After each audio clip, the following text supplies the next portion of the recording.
wala nang wala na silang mailaano sa kay Marcos kasi lahat ng kumukontra kamukha noon yung kaya nangyari yung martial law ngayon, no? Kaya hindi sila pwedeng kumontra. Kaya kung ikaw ay isang ano tawag doon? Anti-Marcos? O anti-Marcos ka noon, pipikapin ka. Talagang ipakukulong ka. Against ka doon si Marcos. No? Saka yung martial law naman, kaya yung iba, ang epekto nun,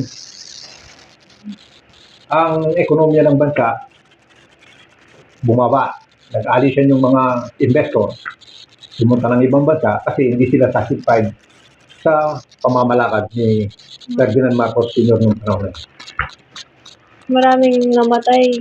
Maraming pinatay, lalo na yung mga against the Cavite government.